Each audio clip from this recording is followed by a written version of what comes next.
que nos da esta variable de las 4Ps. ¿Qué significa o cuál es el concepto para reconocer el precio? Bueno, es el valor acordado entre dos partes. Bueno, ahí está clarísimo, que quieren obtener ambas un beneficio mediante el intercambio de bienes o servicios. Estamos hablando de un trueque, un intercambio, entonces es un valor que se acuerda. Normalmente cuando hay una variación de precio tiene que estar sustentada en la variación o justificado en la calidad o la imagen que se tiene, ¿no? En este intercambio de los bienes y servicios.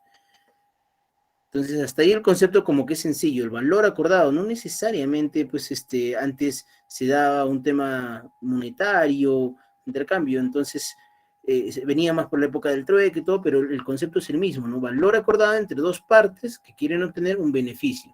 ¿A través de qué? De intercambios. ¿Perfecto? Entonces, el concepto es claro, está fácil de entender. ¿Cuál es la parte difícil del tema del precio, la variable del precio? Bueno, es muchas veces la fijación de precios. ¿Qué se tiene que hacer o cómo se debe fijar el precio? Y es más, les pongo ahí el ejemplo de un taxi. ¿Qué sucede con el taxi?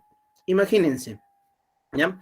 Viene un ejecutivo con corbata y para un taxi del centro de Juliaca, la salida de Puno, digamos, ¿no?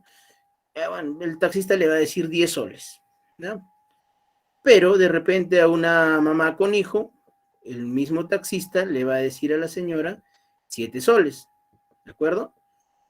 El ejecutivo, digamos, la persona con corbata, pues, bueno, por ahí regatea, paga 9 soles o paga los 10, se subió, ¿no? Pagó la carrera. Pero de repente para la señora con hijo que salió del colegio, que ama de casa, pues pidió un regateo y no accedió.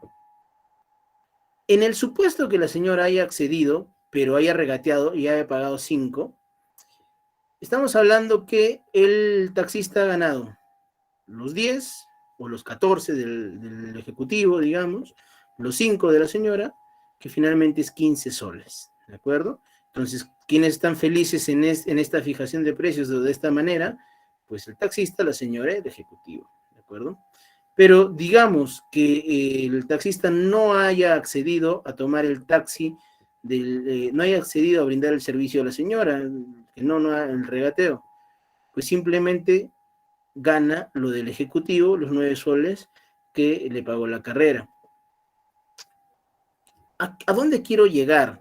Que finalmente a largo plazo, esos 9 soles y lo que ha dejado de ganar, pues va a ser que en el tiempo no le simbolicen un ingreso, una ganancia, por lo tanto el taxista va a tener que salir del negocio.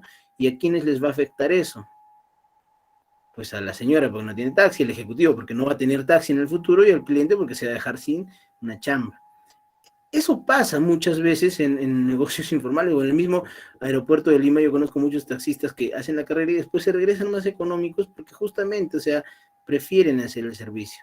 Pero a lo que voy es de que esta fijación de precios no es que tengas un kilometraje en Latinoamérica, ¿no? En Europa ya te ponen el kilometraje. Esa fijación de precios viene de una manera negociada, coordinada entre las partes involucradas. Muchas veces, ¿no? Hay servicios o bienes que sí tienen un precio fijo, pero hay que entender doy este ejemplo para aperturar cómo es o cuáles son las variables que van a depender para fijar un precio. Entonces, profundizamos un poquito más el tema y entramos a esta parte.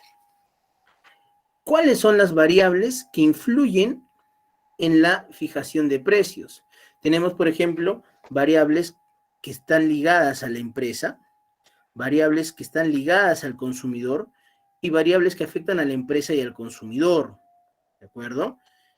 Todas esas variables influyen en la fijación de precio. Vamos a ver cada una para entenderlo, pero miren, ¿no? ¿De qué se trata? En el caso del consumidor hablamos de percepción, aspectos culturales, los beneficios. En el caso de la empresa hablamos de costos, objetivos, legislaciones. Y en caso de ambos hablamos de ya climas económicos, competencias, ¿no? Entonces, seguimos avanzando para entender lo que queremos decir. ¿Qué variables son los que afectan a la empresa? Por ejemplo, los objetivos que tiene la empresa, los objetivos empresariales, si son objetivos a corto plazo, a mediano plazo o a largo plazo, ¿de acuerdo? ¿Eso qué quiere decir? Si, por ejemplo, una empresa quiere posicionarse a largo plazo, ¿qué margen deberá tener al inicio? ¿Un margen alto, un margen medio o un margen reducido? Pues normalmente la estrategia que toman las empresas es, si quiere posicionarse a largo plazo, es que entrarán con un precio de penetración o un margen reducido, ¿correcto? Entonces ese es objetivo de la empresa y de eso depende. Ahora, si la empresa, por ejemplo, es un tema corto y simplemente aquí tiene una ganancia, de repente va a entrar con otro tipo de estrategia que lo veremos más adelante, ¿ya? ¿Qué otra variable tiene que afecta a la empresa? La legislación, los costos, los famosos costos fijos y costos variables, que ustedes tienen total conocimiento de qué se trata, pero igual vamos a chequear un poco más para entender. Cuando hablamos de legislación, ¿de qué hablamos? De mejorar, que la legislación lo que busca es mejorar la satisfacción de los consumidores, ojo, ligados al tema de precios, o sea, si se va a legislar el tema del precio, es porque yo quiero que mi consumidor o el ciudadano esté satisfecho. ¿Y qué legislación se aplica o cómo se interviene? Ahí les pongo tres dibujos o tres fotos en los cuales podemos entender, ¿no? Por ejemplo, se debe fijar e informar los precios de manera clara. Entonces, por eso es que cuando uno va a un mercado, el precio lo tienen ahí. Tiene que estar de manera clara. Si no, la legislación puede sancionar. O sea, la legislación es la que está mandando que los precios tienen que estar exhibidos de manera clara. Que se debe mostrar los precios en el punto de venta. Es por eso que muchas empresas pegan los precios o exhiben, porque está en la legislación, no es que no debe estar. Ojo, sobre todo esto en supermercados, profesor, y las tiendas deberían tener o aplicar eso. En teoría deberían estar exhibiendo los precios también las tiendas, ¿no? Pero ya que ahí viene justo la tercera, o bueno, ahí viene el tema de informar y que se informa antes de cerrar, bueno, digamos que las tiendas chicas no lo aplican de esa manera, pero sí debería mostrarse. Por eso que en supermercados, mercados, sí se hace y está todo con precio, ¿no? Y otra legislación, otra forma que se tiene, otra variable más que se tiene, es el respetar los precios en la publicidad de las promociones. Por eso es que en las revistas o en las promociones digitales, siempre también hay letras chiquitas de cuando a cuando, todo, y es clarísimo, ¿no? ¿Qué sucede si sacan una revista, digamos, Plaza Vea, que tienen en Juliaca, y tú te acercas a caja y no te lo quieren respetar? ¿Qué harían? Obviamente, como consumidor, vas a ir al Indecopi y los vas a levantar, porque la legislación te ampara en ese sentido que se tiene que respetar lo que se informa. Muchas veces, ¿qué hacen las empresas como para defenderse de esto? Es el famoso fe de ratas, pero eso es cuando es al toque. Es más, en mi situación, en mi experiencia, yo les puedo decir que alguna vez también me he acercado a Plaza Vea y encontré una promoción y me dijeron ya no está, pero me la tuvieron que respetar. Y hay casos en otros países donde ya el consumidor muy vivo, se quiere pasar de vivo, y se equivocaron en tipeo y quieren comprar televisores a un sol. Creo que en el mismo Perú pasó hace un par de meses que sacaron una campaña y el consumidor quería su televisor a un sol, ¿no? Finalmente no me acuerdo en qué quedó, si le cayó una sanción a la empresa, pero tampoco no le dieron el gusto al cliente, pues, ¿no? En ese sentido. Pues son errores también que se dan, pero finalmente la legislación lo que dice es que se tiene que respetar lo publicado, ¿de acuerdo? Entonces, la legislación es una variable que afecta a la empresa. Así también, la legislación estimula también la competencia comercial. Profesor, ¿cómo la legislación estimula la competencia comercial? Sí, claro que sí. Por ejemplo, en lo que se refiere a prohibir la concertación de precios, todos sabemos qué es la concertación de precios. Entonces, la legislación prohíbe la concertación de precios. Es más, casos en el Perú, me parece que hubo de hace unos años que se pusieron de acuerdo las farmacéuticas, obviamente caleta, pero fue sancionado y fue separado ese tema, ¿no? Entonces se corrigió pero la legislación está para proteger la concertación de precios. Imagínense, pues, si las empresas grandes concertaran precios y pucha, matarían al consumidor, ¿no? Entonces, no, por eso es que queremos que haya competencia, bajos, promociones, todo, ¿de acuerdo? ¿Qué más? Prohibir el dumping. ¿Qué es el dumping? Cuando una empresa, por X razón, vende por debajo del costo. Profesor, ¿y qué empresa en su sano juicio va a vender por debajo del costo? Hay casos, y en otras ocasiones hay empresas grandes que por matar a la competencia simplemente hace eso. Y la legislación puede comprobar si es que es así y sancionar. ¿De acuerdo? Otra variable u otro tip que hace la legislación, que valida, que revisa, es el tema del monopolio. ¿Y qué es el monopolio? ¿Qué es el monopolio?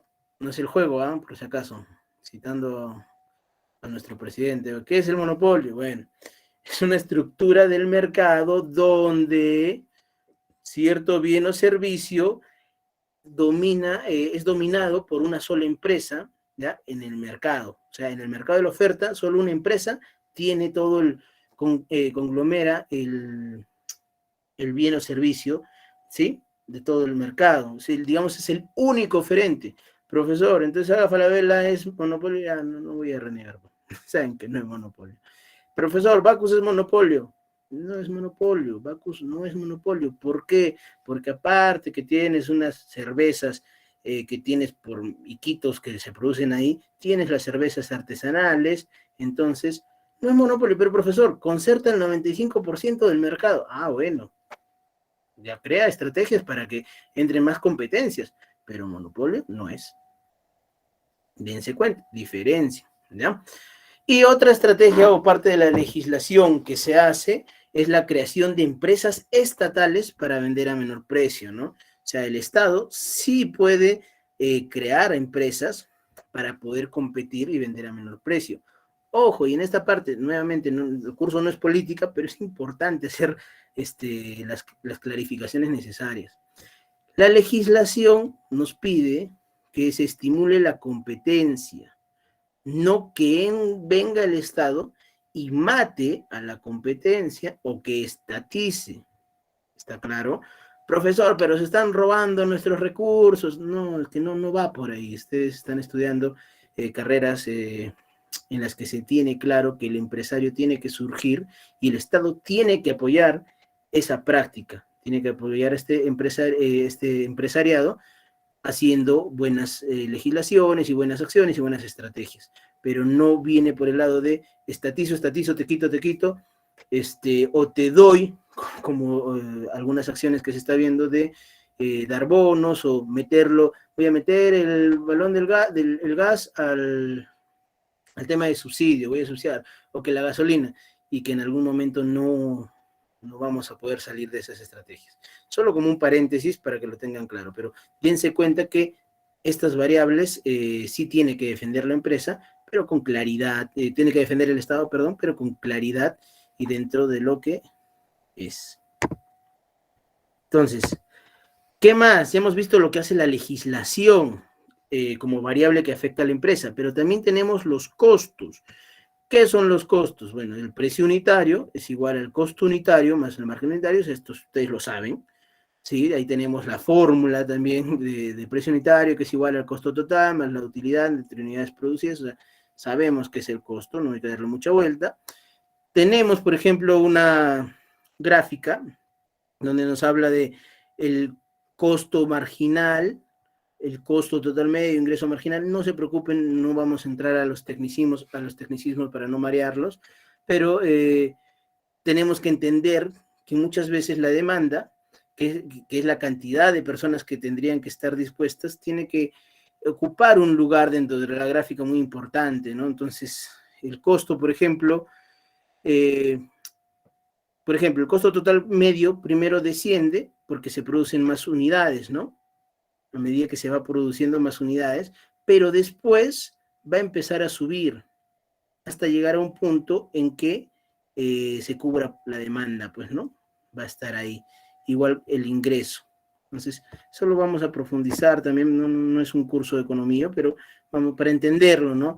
La curva de la demanda es la cantidad de consumidores que estarían dispuestos a pagar por el precio X, ¿correcto? Ok, la verde, perfecto, profe. La curva de costo promedio muestra el costo unitario de producir una cantidad X de artículos. Acá tenemos la curva de costo promedio, costo total medio, lo que te cuesta por una cantidad de X de artículos. La curva de costo marginal muestra las variaciones del costo producidas por la fabricación de una unidad más. Si es que, o sea, siempre hay una cantidad que tienes que producir, pero ¿qué pasa si produces una más? Y por último, la curva de ingreso marginal es descendente siempre y se vuelve negativa cuando la venta de una unidad adicional ocasiona pérdidas en lugar de ganancias. Es la roja que vamos acá. Entonces, en algún momento, lo que quiere decir esta gráfica es que tú llegas a tu punto de equilibrio donde vas a ganar y vendes esa cantidad, pero dependiendo que te salgas de esa gráfica, puedes ganar o perder plata. Ahorita les voy a hacer un ejemplo para que se entienda, porque siento que los estoy mareando, pero va a quedar clarísimo, ¿ya? El famoso precio marginal. Esta fórmula es importante, quiero que se la noten, aunque ya la deben tener. Bueno, el costo total es igual al costo fijo más el costo variable unitario por el número de unidades, ¿ya? La fórmula para fijar el precio en base a los costos es esta. Anótenla, por favor, porque vamos a hacer un ejemplo y aquel que participe va a tener puntos. ¿De acuerdo? P es precio, CF es el costo fijo, costo variable unitario, Q obviamente es la cantidad de producción. ¿De acuerdo? Entonces viene la primera pregunta. Por ejemplo, si tenemos una producción de 100 motos, los costos fijos son 200,000, los costos variables son 2.500 por moto, ¿cuánto es el costo de producción de cada moto? A ver, ¿quién me contesta eso? El primero que me contesta le voy a poner un punto adicional en una de sus exposiciones. ¿Me avisan?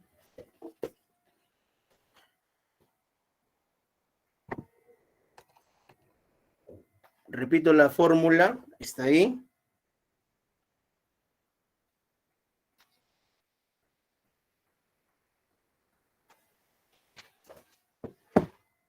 ¿Sí? Si nadie contesta voluntariamente, voy a llamar a alguien que lo haga delante de todos, ¿eh? Ya está. Costo fijo y los datos. La producción de 100 motos, los costos fijos 200,000, costos variables 2.500. ¿Cuánto es el costo de cada moto?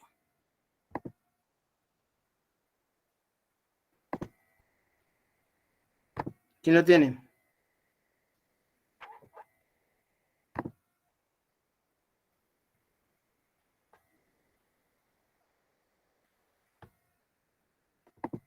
A ver. Ustedes estudian contabilidad, o sea que con los números tendrían que estar filos. A ver, le vamos a preguntar a quién. A ver, a ver. Ever. Ever Aracayo. Sí, docente, recién estoy reemplazando la fórmula, docente. Ya, a ver, un poquito más, un poquito más. Génesis. Por favor, docente. A ver, Génesis, ¿cuánto es Génesis? ¿Cuánto? 4.500. Perfecto, 4.500. Efectivamente, 4.500 es el costo de cada moto, costo de producción de cada moto. Pregunta, ¿ya? Para Génesis, a ver tú que ya lo tienes el dato. Génesis, piensa, ¿eh? El costo es de 4.500, pero ha entrado un lote de la competencia importado, ¿ya? Que se vende a 3.800. Sea soles, sea dólares, tú usa la moneda que quieres para entenderlo. ¿Qué debe hacer la empresa Motos Perú? ¿Debe vender menos? ¿Debe esperar? ¿Qué debe hacer? ¿Qué le sugerirías tú?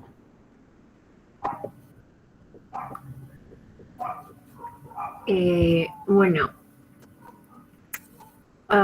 viendo los costos, obviamente los costos fijos van a ser iguales, entonces yo diría que produciría más para poder vender más y así de intentar tener una economía de escala. Ya, pero no puede producir más. Acuérdate que su producción Ah, normal es 100 motos. en ese caso, ¿Vende o no vende? puede vender, pero sería difícil competir con con el precio de la otra compañía. Creo que tendría que intentar dar valor en otro lado, tal vez un servicio más. O sea, se va por la tangente, está bien, no, o sea, está bien tu propuesta, pero en este caso el empresario es simple, ya tiene las motos, le trajeron la competencia, no puede dar valor, está complicado el empresario, ¿eh? Y tiene costos fijos que cubrir. Entonces, la recomendación o lo que tendría que analizar él es, si espero, pierdo tanto. Probablemente si espera va a dejar de vender todo el mes, lo que le complica y va a hacerle que pierda casi 200.000 soles, si hacen los cálculos. Pero si es que vende por debajo del costo de producción, digamos a 3.500, donde le gana la competencia y donde está muy por debajo de su costo, sí va a perder, pero no va a perder tanto y va a poder pagar los costos fijos que tiene. ¿Se dan cuenta? Entonces, es una decisión fuerte para el empresario, pero son decisiones reales. Cuando uno ya está en el mundo empresarial, tiene que tomar esas decisiones. Inicialmente lo que va a decir, no, yo me espero que la competencia acabe su lote y yo voy a vender mis motos a 5.000 como siempre. ¿Y de dónde saca para pagar sus costos fijos? Imagínense. Entonces, en la vida real es así ese análisis. Y ahí viene otro ejemplito.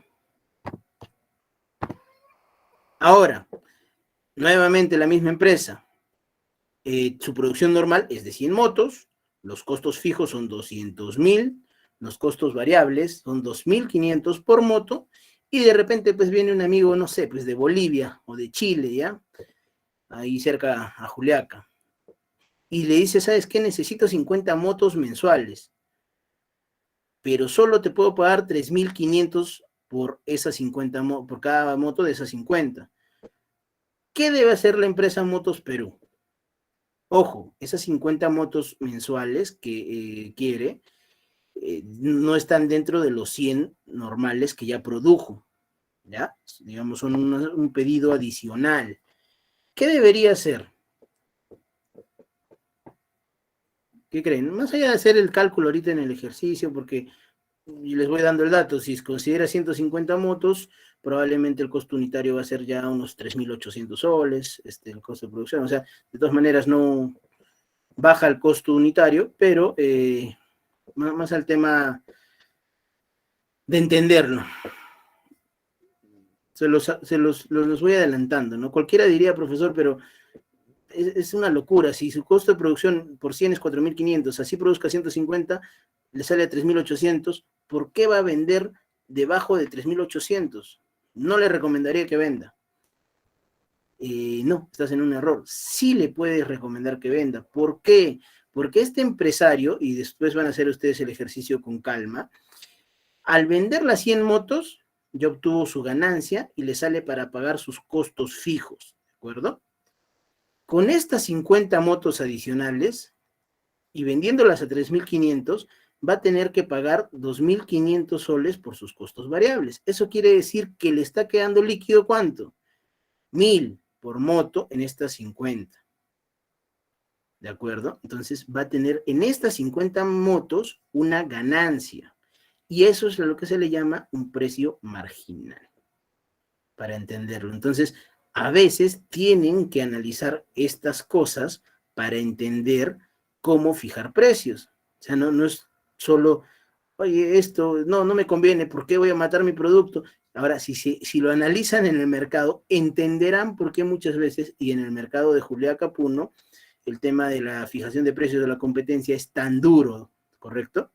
Entonces, es porque los mismos empresarios tienen costos fijos, tienen costos variables y saben dónde ganan y qué es lo adicional. Sin ser muy estudiosos, sin haber estudiado administración o contabilidad, empíricamente analizan y saben cuál es la mejor decisión, ¿correcto?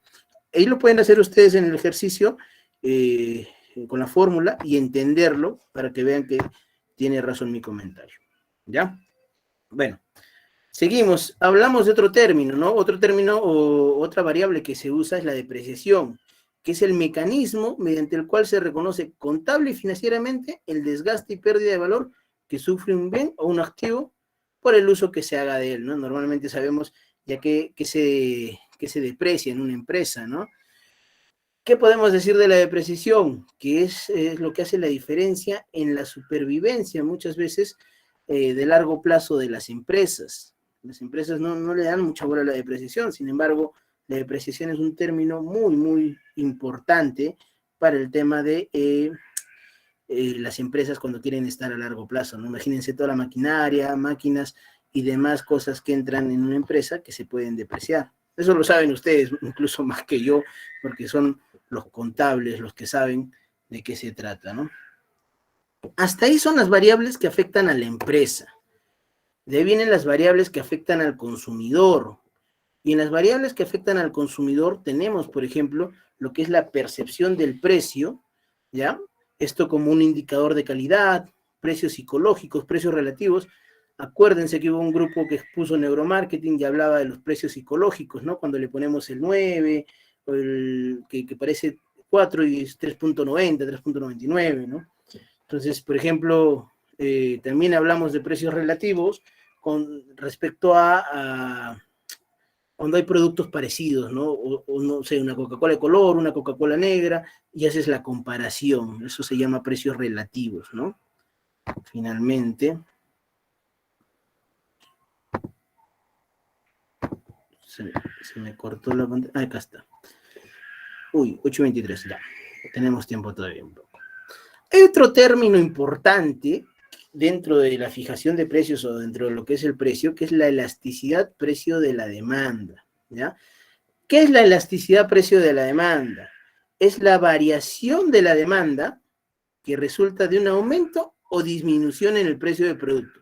¿Qué quiere decir? Si el precio varía para arriba o para abajo, tú vas a notar también un incremento de la demanda que puede ser para arriba o para abajo. Y la fórmula de la elasticidad precio de la demanda es la que pueden ver en el PPT. Incremento de la cantidad entre incremental de precio. Y ese incremental de cantidad y precio traducido en Q2 menos Q1 entre Q1 sobre P2 menos P1 sobre P1. Profesor, pero está difícil. No es difícil y lo vamos a ver a continuación para poder interpretarlo, ¿ya? Primero, lo que tienen que entender es que hay tipos de elasticidad. Por ejemplo, existe una demanda perfectamente inelástica. ¿Cuál es esta demanda perfectamente inelástica? Por ejemplo, si es que el precio sube, varía el precio, como podemos ver, la cantidad no se mueve, la cantidad se mantiene. Profesor, ¿y qué producto es ese? Por ejemplo, las medicinas los medicamentos de primera necesidad. Así el medicamento suba, tienes que comprarlo. O alguna persona en su sano juicio va a dejar de comprar y morirse. No, no creo, ¿no? Después viene lo que es la demanda inelástica. En esta demanda inelástica ven que una variación en el precio hace que la cantidad varíe, pero no es muy notorio, muy grande, ¿no? Por ejemplo, ahí podríamos tener como ejemplo los automóviles de lujo, ¿no? Obviamente, si los automóviles de lujo tienen una variación de precio grande, pues la cantidad va a variar, pero no va a ser significativo, ¿no? Lo que es la demanda de elasticidad unitaria, es curioso porque la variación que hay entre precio es proporcional a la variación en cantidad. No tengo un ejemplo ahorita de elasticidad unitaria, pero lo que tienen que entender es que es proporcional, ¿no? Tan igual. Lo que es la demanda elástica, es si se aumenta el precio de las cantidades, se deja de demandar,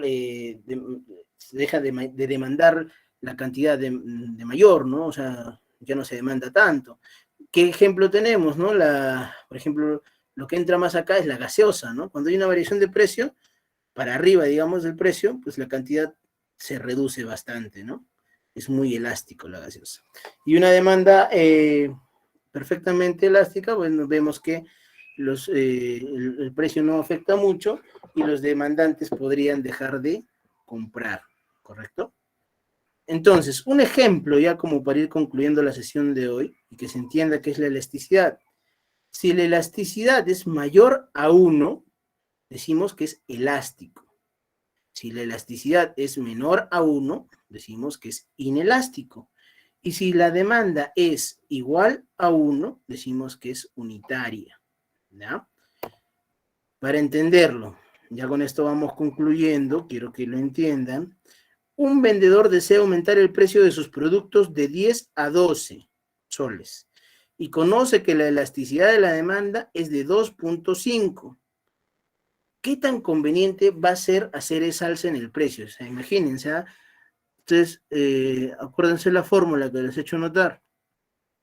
Un vendedor desea aumentar el precio de sus productos, llámese hamburguesas, quiero aumentar el precio de mi hamburguesa de 10 a 12 soles. Y sé que la elasticidad es de 2.5. ¿Qué tan conveniente va a ser hacer esa alza? La fórmula es esta. ¿Qué es lo que tengo que hallar? No los voy a matar con el tiempo. ¿Qué me está dando? Me está dando el precio 2, el precio 1, ¿no? Y me está dando la elasticidad. Es una ecuación. ¿Qué es lo que me está pidiendo hallar? La cantidad, ¿correcto? La variación de la cantidad es lo que me está pidiendo hallar. Entonces, si ustedes hacen el ejercicio y lo van a hacer, porque tienen que hacerlo, porque si no, lo voy a tomar en el examen, la respuesta es 0.5. ¿Cómo se interpreta eso? Que por un incremento del 20% en el precio, se va a generar una disminución del 50% en tus ventas. Entonces, estamos renunciando a una cantidad mayor de clientes por subir un poco el precio, lo que sería 2 soles. Por subir 2 soles, estamos perdiendo la mitad de la clientela. ¿Vale la pena subirlo o no? Pues yo creo que no. Para eso sirve el tema de elasticidad, para analizar, para entender todo eso. Acá hay otro ejemplo, ¿no? ¿Cuál es la elasticidad de la demanda por la subida del precio de 90 a 110? A ver, ese háganlo ustedes, ya con eso concluimos por hoy. ¿Ya? El primero que lo tenga me avisa. ¿Cuál es la elasticidad de la demanda por la subida del precio de 90 a 110? Nos está dando los precios y nos está dando también las cantidades. Acá tenemos Q2 y acá tenemos Q1. ¿Cuál es la elasticidad? ¿Quién lo tiene? Un punto más, ¿ah? Ya el anterior se lo ganó Génesis.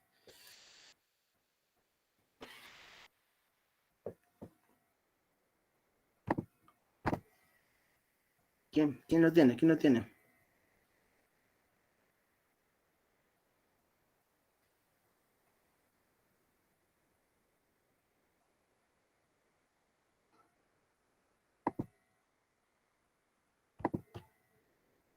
¿Nadie? Ahí está la fórmula, ahí están los datos, es solo cambiar. Pregunto, ¿ah? A ver. Christopher Macedo, ¿cuánto te sale?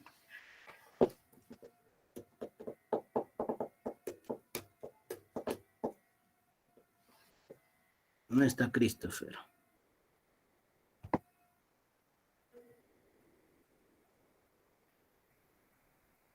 Ya, no tienes micrófono. Por el mensaje texto, responde. ¿Cuánto te sale? Más estás demorado escribiendo, no tengo micrófono. Hubieses escrito la respuesta ahí y te saldría más rápido.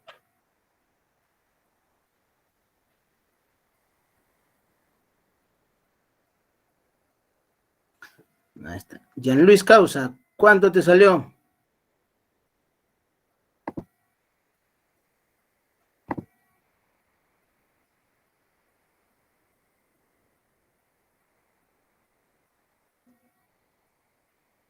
Jorge Alberto Cayopasa, ¿cuánto te salió?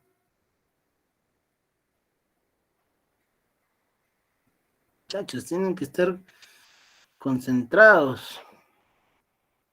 Ahí está la fórmula, ahí están los datos. Es reemplazar. 1 July, ¿estás seguro? Punto 11, 1.11, no.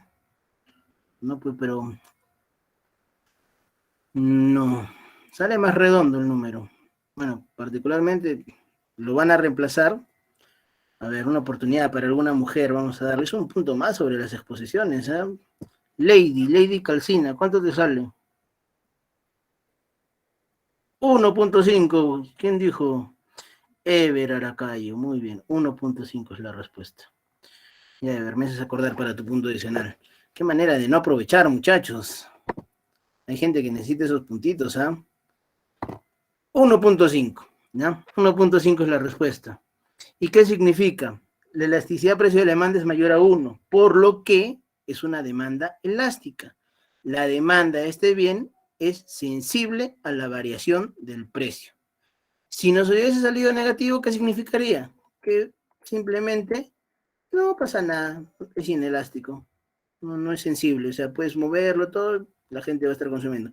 Pero si lo subes acá, es elástico y sí va a ser sensible, sí va a haber variación, ¿de acuerdo? Entonces, tener presente ese tema. Muchachos, no quiero ser abusivo con el tema del horario, lastimosamente estamos todavía retrasados con ustedes, ¿ya? Voy a dejar de grabar.